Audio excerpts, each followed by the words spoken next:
the project actually talking about. It's a very simple script that adds two numbers. You just take a number from the user, then you can just add it.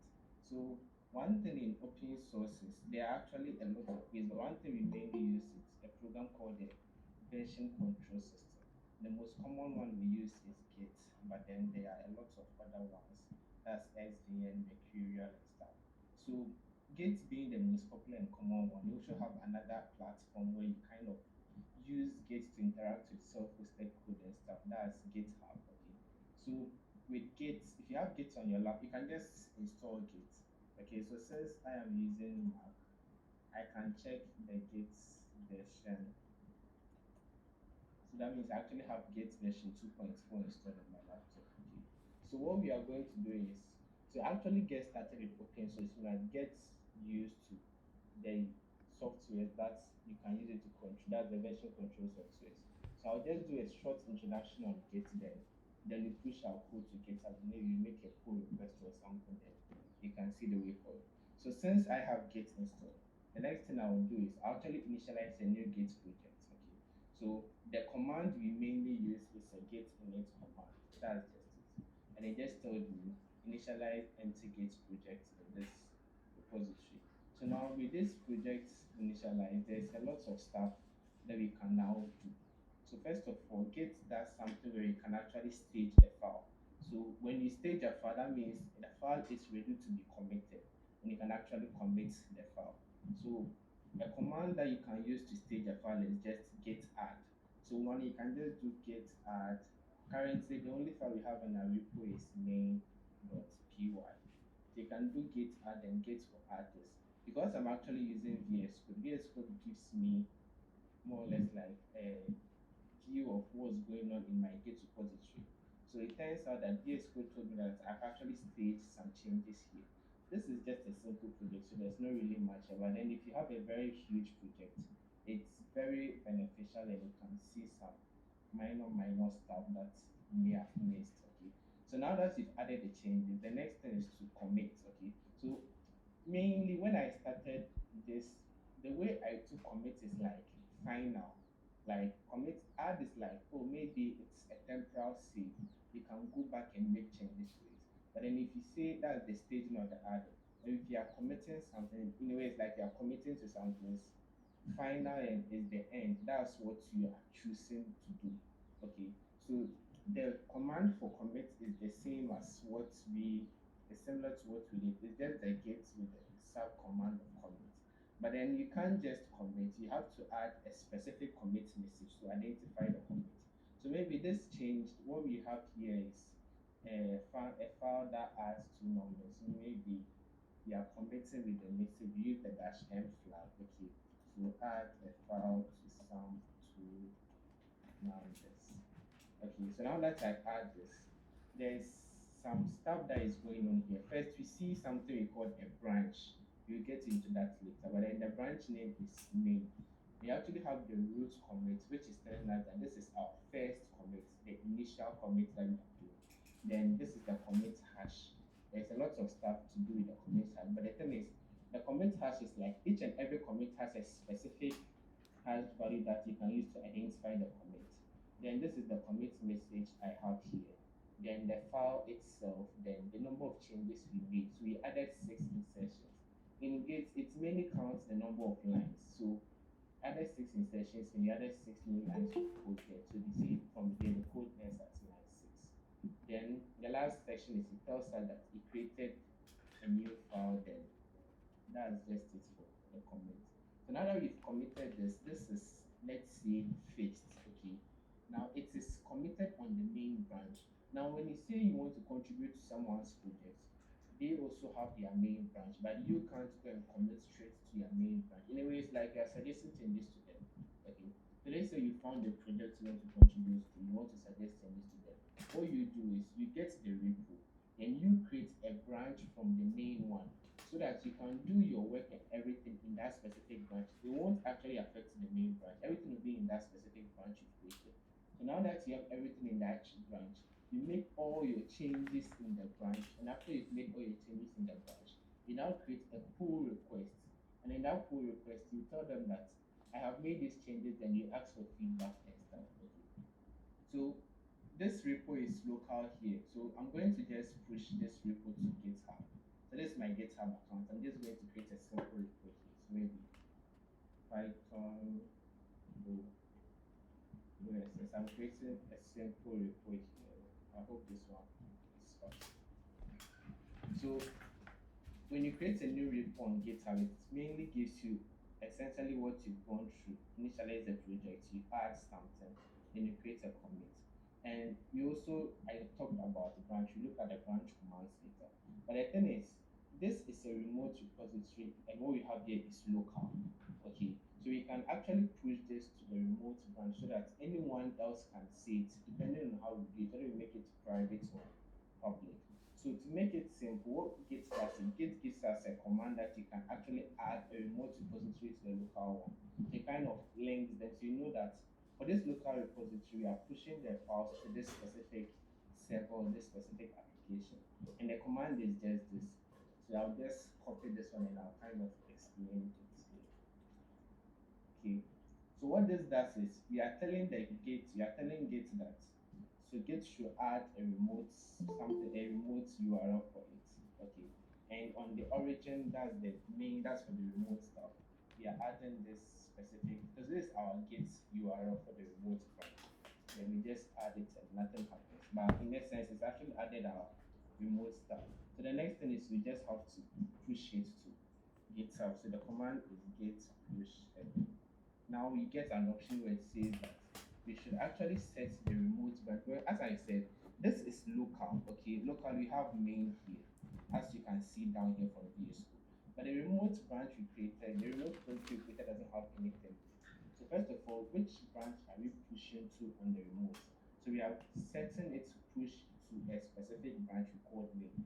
In essence, we are saying that the local main branch should push to a remote main branch. And I'll just copy and paste the command. We'll just do this one.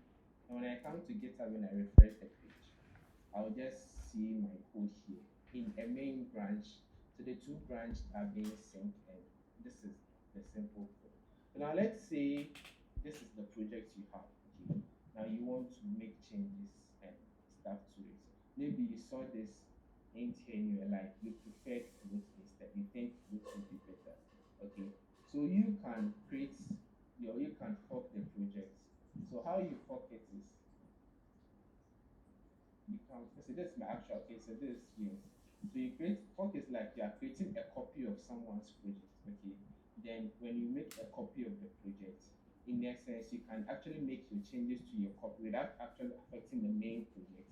And then after you put your copy, you have to open a PR suggesting your changes to the main project.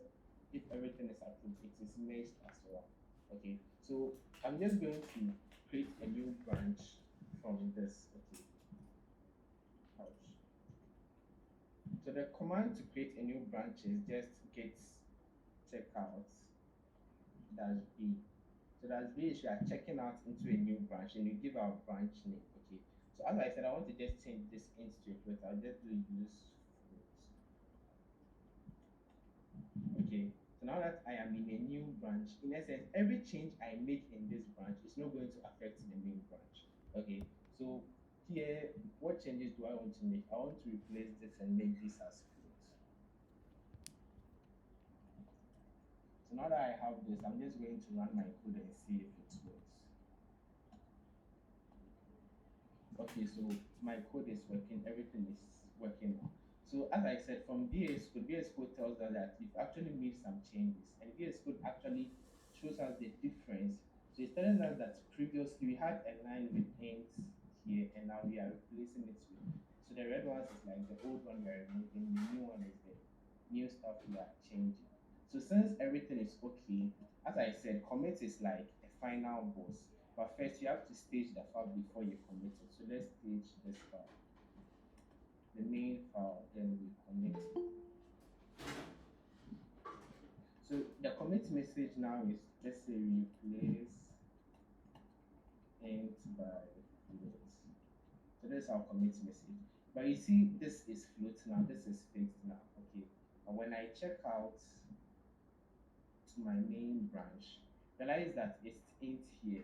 And this comes to the more or less like the basic fundamental stuff I talked about, which is like every branch is its own thing. They get it. Take it like different houses in the room.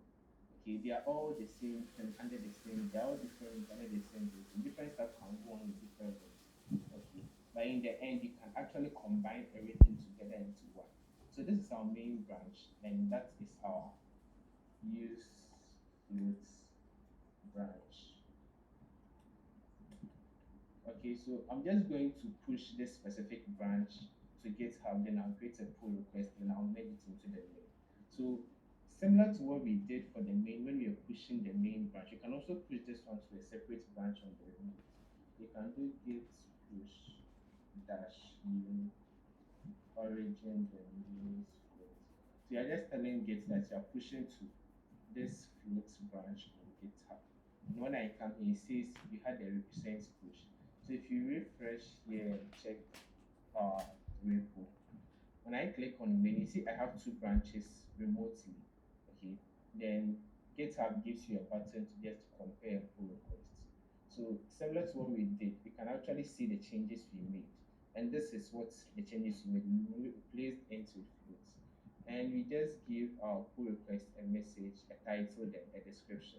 So here, if you are contributing to projects, you should do as much as you can.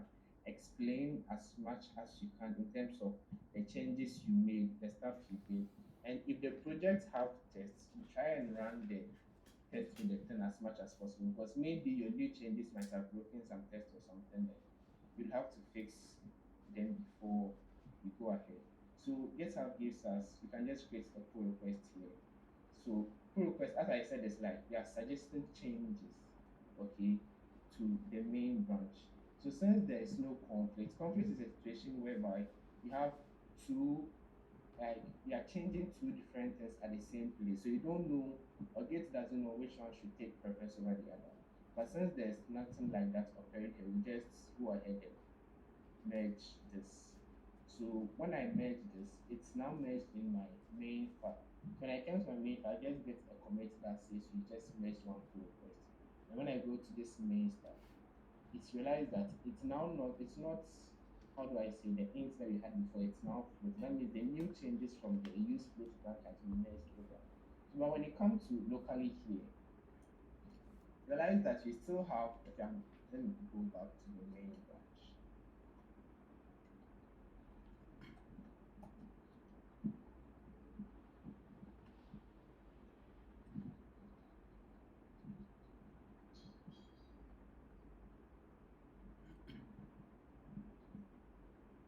Okay, so when we come from, why am I this?